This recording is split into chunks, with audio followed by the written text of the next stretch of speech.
네, 오늘 말씀의 제목은 반쪽짜리 순종입니다. 설교를 듣거나 여러분이 성경을 읽는 가운데 하나님의 뜻을 깨달을 때가 있습니다. 바로 그 순간 성령 하나님께서 그 일을 하라고 말씀하십니다. 하나님의 말씀을 받은 자가 바로 우리입니다. 하나님의 말씀을 받은 우리들이 처음에는 그 일을 참 열심히 하다가 어느 순간 이쯤이면 되었다라는 그런 판단이 들어서 멈출 때가 있을 것입니다. 그런 분들에게 오늘의 말씀은 경종을 울립니다. 오늘은 우리 이 화두를 가지고 본문의 문을 똑똑 두드리겠습니다. 아말렉이라는 민족이 있었습니다. 그들의 계보는 창세기 36장에 기록되었습니다. 여러분, 아브라함의 아들 이삭을 아시고 계십니까? 이삭에게는 또 두 아들이 있었습니다. 장남의 이름은 에서였습니다. 바로 이 에서의 후손이 바로 아말렉이었습니다. 그의 아버지는 엘리바스였는데 엘리바스가 첩을 두었습니다. 그녀의 이름은 딥나였습니다. 에서의 아들 엘리바스가 딥나와 잠을 자서 낳은 아들이 바로 아말렉이었습니다. 그 아말렉은 그의 손자였던 에서가 다스리는 지역 에돔에 거주하였습니다. 에돔 지역의 족장으로서 그는 목축으로 생계를 이어나갔습니다. 나중에 그 아말렉 후손은 그 에돔 지역을 지나서 이 사막 경계 지역까지 이르게 되었습니다. 가축을 끌고 여기저기 다녔습니다. 그러다가 정착지가 있으면 그곳에 가서 약탈을 해서 먹고 살았습니다. 그들이 바로 아말렉 족속이었습니다. 약탈자 아말렉은 출애굽기와 신명기에서 하나님의 백성 이스라엘을 공격했던 역사가 있습니다. 먼저 출애굽기 17장입니다. 그 장에 나오는 그 충돌을 보니까 심상치 않았습니다. 이스라엘 사람들은 이집트라는 나라에서 종살이 하다가 탈출해서 광야에서 지내고 있었는데 그 가는 여정 가운데 아말렉 족속이 막아섰던 것입니다. 그들이 싸움을 걸었습니다. 이스라엘 민족은 빼지 않았습니다. 그들의 성공자는 여호수아였습니다. 여호수아가 이끄는 이스라엘 군대와 아말렉 군대가 땅에서 싸움을 벌이고 있을 때 그 민족의 지도자 또는 그 집단의 지도자였던 진짜 지도자 모세는 산으로 올라갔습니다. 지팡이를 들고 갔습니다. 이름하여 하나님의 지팡이. 그 지팡이 들고 산 꼭대기에 올라갔습니다. 그때에 모세는 지팡이를 들었습니다. 이상한 현상이 발생합니다. 지팡이가 올라가 있으면 이스라엘군이 이기고 팔이 아파서 떨어지면 아말렉이 이기는 것입니다. 하루 종일 손을 들고 있었는데 힘들잖아요. 옆에 조력자가 도와주죠. 아론과 훌이라고. 그들이 모세의 손을 잡고 버팁니다. 그랬더니 이스라엘군이 아말렉을 무찌르게 했습니다. 하나님의 말씀에 순종해서 광야로 걸어가고 있었던 이스라엘을 막아선 민족 아말렉을 하나님이 가만두지 않으시려고 하셨습니다. 출애굽기의 기록을 여러분 눈으로 한번 확인하시고 입으로 한번 읽어보겠습니다. 출애굽기 17장 말씀을 여러분 소리내서 한번 읽어보겠습니다. 여호와께서 모세에게 이르시되 이것을 주의 기록하여 정령하게 하고 여호수아에게 외워 들으라. 내가 아말렉을 없이하여 천하에서 기업도 못하게 하리라. 아멘. 하나님의 말씀이 어미하였습니다. 어떻게 내 민족, 내 백성, 내 자녀를 아말렉이 막아선단 말인가? 천하에서 기업도 못하게 할 것이다. 하나님께서 공언하셨습니다. 이런 내용이 또 신명기라는 책에 기록이 되었습니다. 마찬가지였습니다. 광야에서 아주 많은 하나님의 백성이 길을 걷고 있었는데 걷다 보면 처지는 인간들이지 않습니까? 몇 명이 처졌나 봅니다.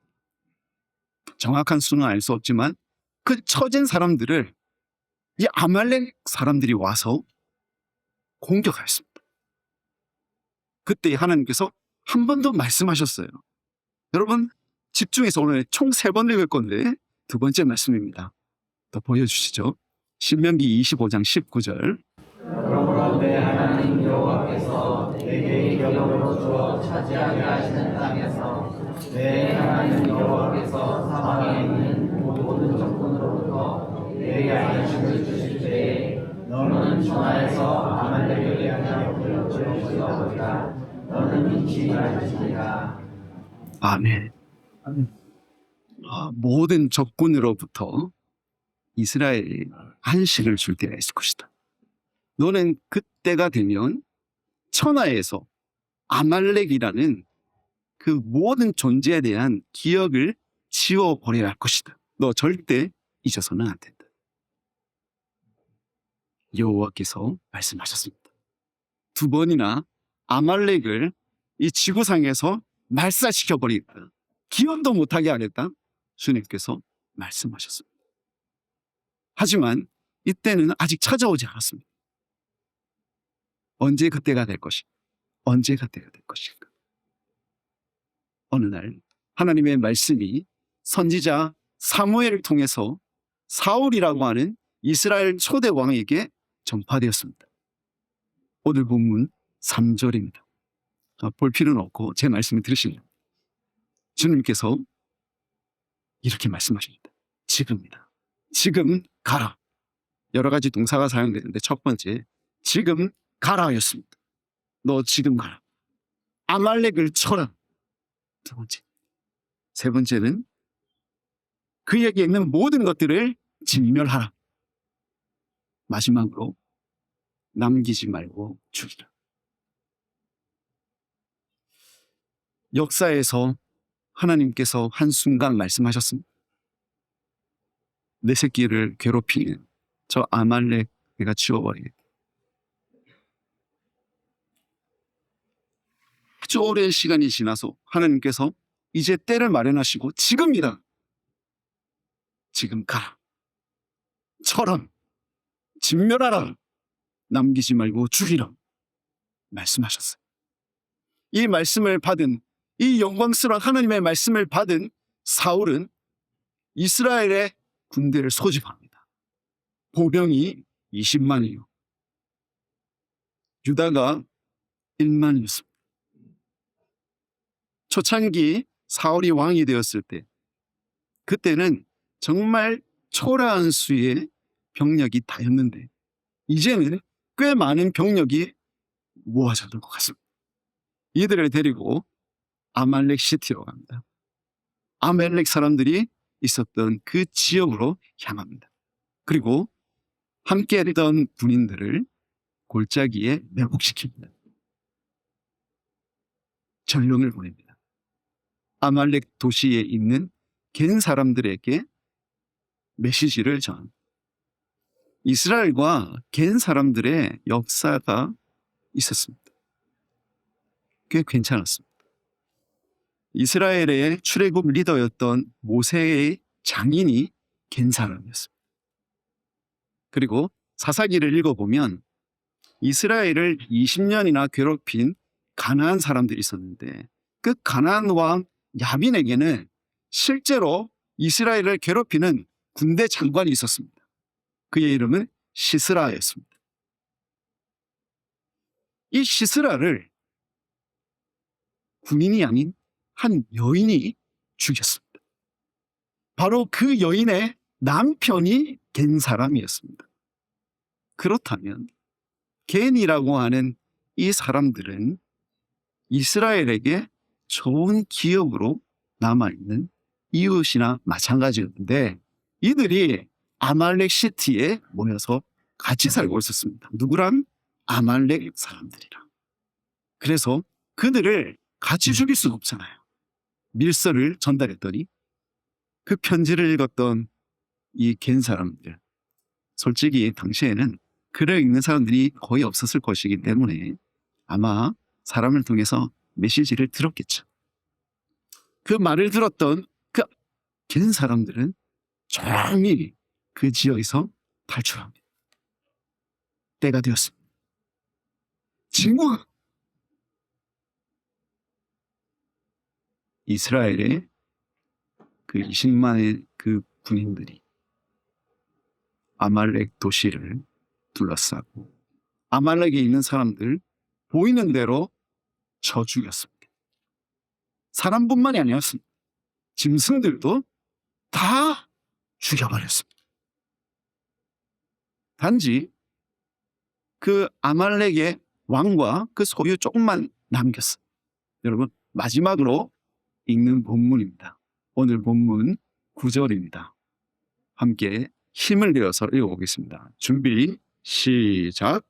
사울과 백성이 아랍과 그의 양과 소의 가장 좋으셔 또는 그의 여호와와 어린 양과 모든 좋은 것을 남기고 진멸하기를 즐겨 아니하고 같이 얻고 같이 하는 것은 진멸하니라. 아멘. 딱 이만큼 남겼습니다. 빼고는 다 죽여버렸습니다. 그 앞쪽에 보면 이 아말렉 시티뿐만 아니라 더 넓은 지역에 분포되어 있는 아말렉 사람들까지 다 죽여버렸음을 알 수가 있습니다. 하밀라라고 하는 곳에서부터 이집트 그 주변에 있었던 술이라는 지역에 이르기까지는 모든 아말렉 사람과 그 소유를 다 죽여버리고 단지 아말렉 왕 아각이라는 사람과 그가 가지고 있는 그 소유 짐승들 조금 남겼습니다. 사울은 이쯤이면 됐다 싶었습니다. 내가 다 죽였는데 죽이면 돼. 하나의 오점이죠. 그거 빼고는 다 죽여버렸습니다. 괜찮은 걸까요? 여러분, 우리는 아말렉에 대한 하나님의 오래전 예언에 대해서 들었습니다. 출애굽기와 신명기에서 뭐라고 하셨습니까? 천하에서 아말렉이라는 것을 아예 다 지워버리겠다. 지금 당장은 아닌데 때가 되면 내가 다 없애버리겠다.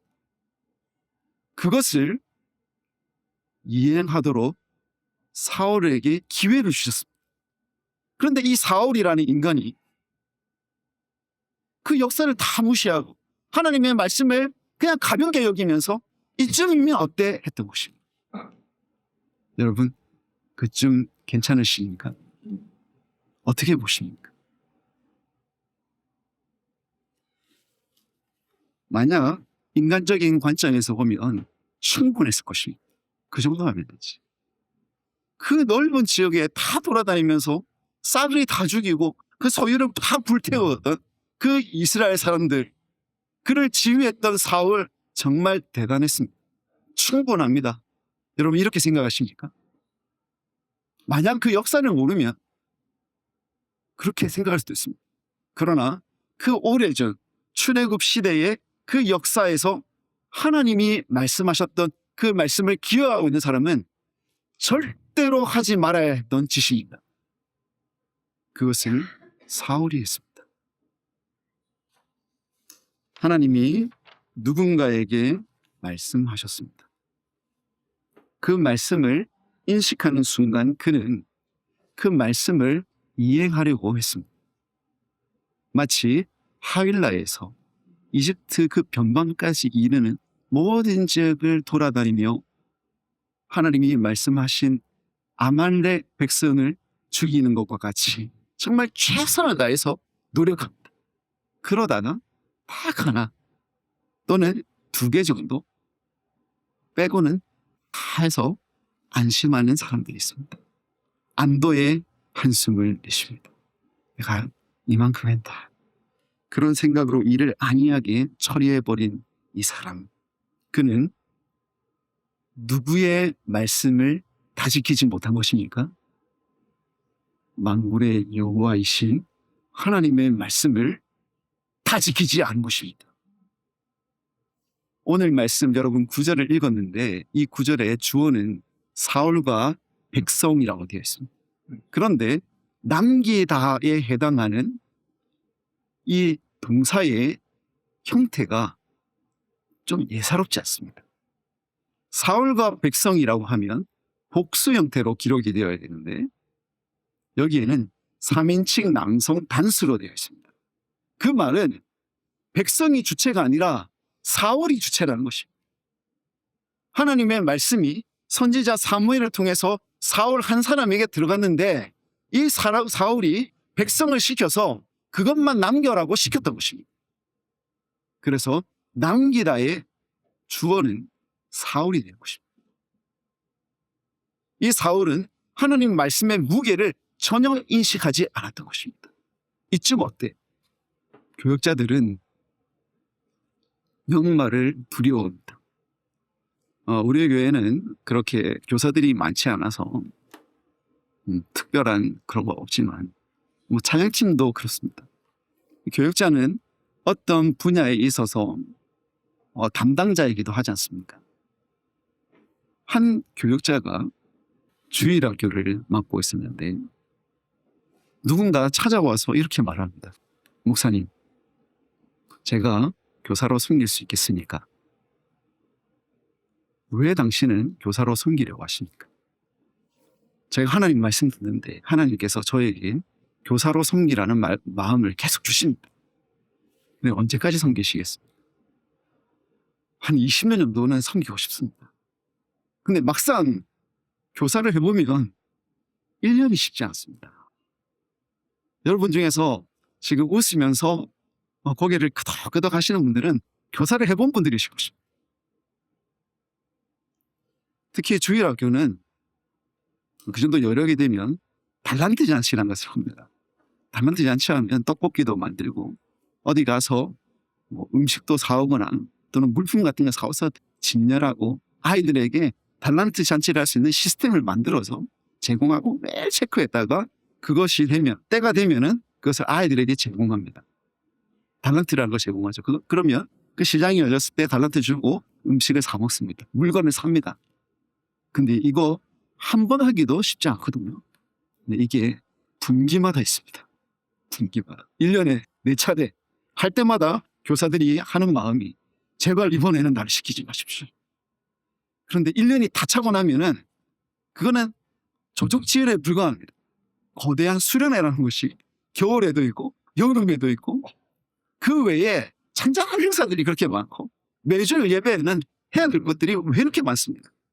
몰라서 시작했는데 1년이 딱 지나서 드는 마음이 뭐냐면 내가 1년만 더 해보자. 견딥니다. 이걸 이제 교육자한테 말하고 싶습니다. 그만두고 싶습니다. 근데 주위에서 이 마음을 알고 이야기합니다. 조금만 더 해봐. 조금만 더 해봐. 그래서 정말 힘들게 3년을 견디고 교육자를 찾아갑니다. 왜 연말이 교육자를 찾아가는 때이죠? 그때 되면 다른 사람을 또 뽑을 수 있으니까 교육자에게 찾아갑니다. 목사님, 제가 해보니까 이게 보통 일이 아닙니다.